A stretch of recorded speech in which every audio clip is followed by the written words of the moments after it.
இப்போ நம்ம தொழிற்பெயர் இதை பற்றி பார்க்கலாம். ஒரு வினை அல்லது செயல், அதாவது ஒரு செயலை குறிக்கும் பெயரானது எண், இடம், காலம், பால் ஆகியவற்றை குறிப்பாகவோ வெளிப்படையாகவோ உணர்த்தாமல் வருவது தொழிற்பெயர் எனப்படும். அதாவது ஒரு செயல் குறிப்பாக இது தான் அப்படின்னு உணர்த்தாது. இந்த எண், இடம், காலம், பால் இதில் உணர்த்தாமல் வர்றது தான் தொழிற்பெயர். இதில் ஈதல்னு அந்த கொடுத்தல்னு சொல்லுவோம்ல, அதுதான் கொடுத்தல்னு தான் வந்திருக்கு. கொடுத்தாளா, யார் கொடுத்தா, ஆண் கொடுத்தானா, பெண் கொடுத்தானா, எப்போ கொடுத்தாங்க, இப்படி பாலையோ காலையோ இடத்தையோ எதையுமே குறிக்காமல் வர்றதுனால இது தொழிற்பெயர்.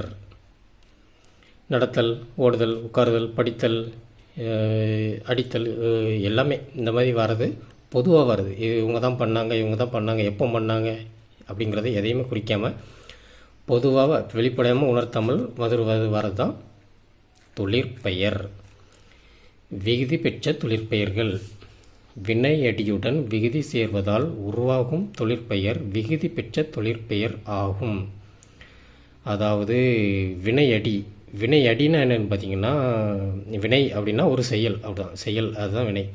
இப்போ நான் இப்படி இந்த பேனாவை இப்படி ஆட்டிக்கிட்டு இருக்கோம்ல, இது ஒரு செயல், இதுதான் செயல். வினை தான் செயல். வினை அடி அப்படின்னா நம்ம என்ன சொல்லணும்னா அடிப்படை, ஆரம்பம், முதல்ல அப்படின்னு சொல்லணும்ல, அதுதான் அடி. வினை அடி அப்படின்னா செயலின் அடிப்படை. இப்போ இந்த இதில் நடத்தலில் அடிப்படை என்னன்னா நட. ஓடுதல் அப்படின்னு நம்ம வச்சுக்கிட்டோம்னா அதில் ஓடு, இதுதான் வினை அடி. இது விகுதி, அந்த நடத்தல் அதில் உள்ள விகுதி தான் தல். ஓடுதல் அப்படின்னு நம்ம வச்சுக்கிட்டோம்னா அதில் உள்ள விகுதி தல். ஓடு அப்படிங்கிறது இங்கே வந்துடும். இப்போ வினையடி நட, விகுதி தல், நடத்தல் தொழிற்பெயர். இப்போ நடத்தலை தான் குறிக்கி. யார் நடந்தா, எப்போ நடந்தாங்க, என்ன அது எதுவுமே குறிக்கலை. இது வாழ்தல் அதுங்கிறது செயலோட அடிப்படை, அதாவது அடிப்படை சொல், அதாவது வினையடி. கை இது விகுதி. வாழ்க்கை அப்படிங்கிற நம்ம இந்த வாழ்தல் அதுதான். இப்போ யார் வாழ்ந்தா, எப்போ வாழ்ந்தாங்களா, இந்த மாதிரி எதுவுமே சொல்லாமல் பொதுவாக குறிக்கிறது, அவ்வளோதான். அது ஆளுதல், ஓடுதல், உட்காருதல் இந்த மாதிரி குறிக்கிறது பொதுவாக இது தான் அப்படின்னு குறிக்காமல் பொதுவாக சொல்கிறது தான் தொழிற்பெயர், விகுதி பெற்ற தொழிற்பெயர். ஒரே வினையடி பல விகுதிகளையும் ஈர்க்கும். நடை என்பது வினையடி. நடைத்தல் இது.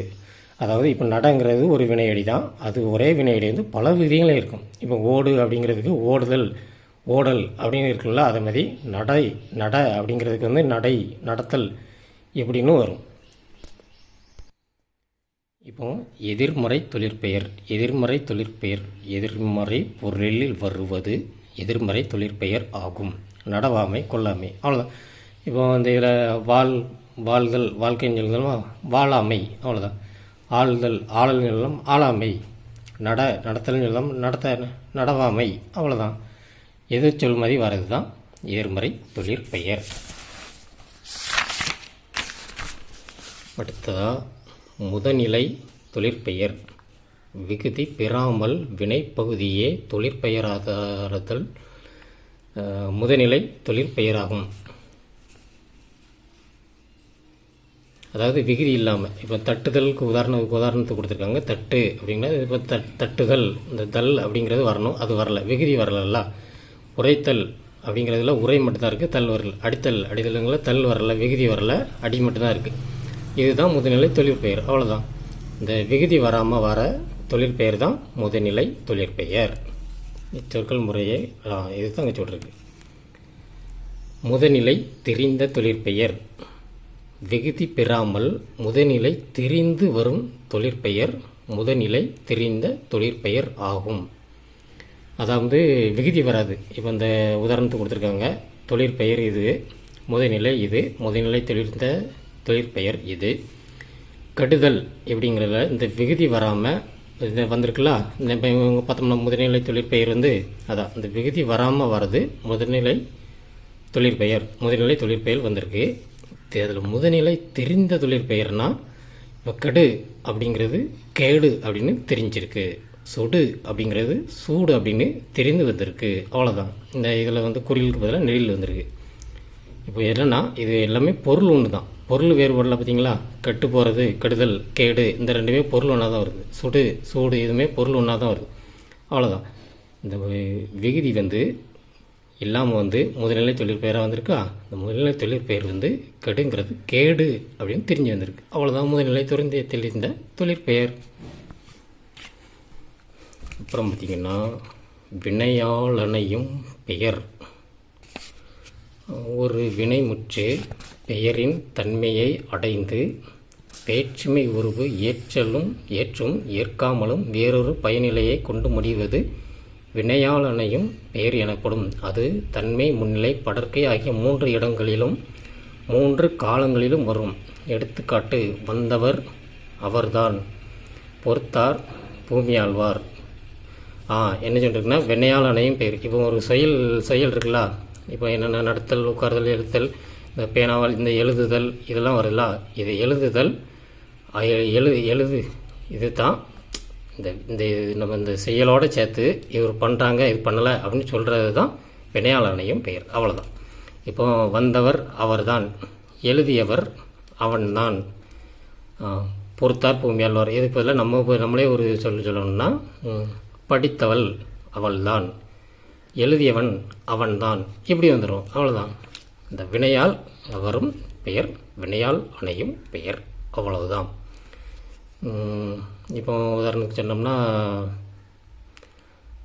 ஓடியது அவன்தான், எரிந்தது அவன்தான், நடித்தது அவன்தான். அப்படி இருக்கும்போது இந்த வினை இந்த வினையை வந்து அணைஞ்சு வர்றது தான் வினையால் அணையும் பெயர். வினைன்னா செயல். இந்த ஒரு செயலோடு சேர்த்து நம்ம சொல்லுறது தான் வினையால் அணையும் பெயர். தொழிற்பெயர்க்கும் வினையால் அணையும் பெயர்க்கும் உள்ள வேறுபாடு. தொழிற்பெயர்னா வினை பெயர் தன்மையாகி வினையையே உயர்த்தி தன்மையாகி காலனையே உணர்த்தி நிற்கும். காலற்கைக்கே உரியது, படற்கைக்கே ஆடுதல், படித்தல். வினையாளனையும் பெயர் தொழிலை செய்யும் காலம் காட்டும் மூவிடத்தை குறிக்கும். அதாவது என்னன்னா மூவிட தொழிற்பெயர் அப்படின்னா இந்த காலம் சொல்லாது.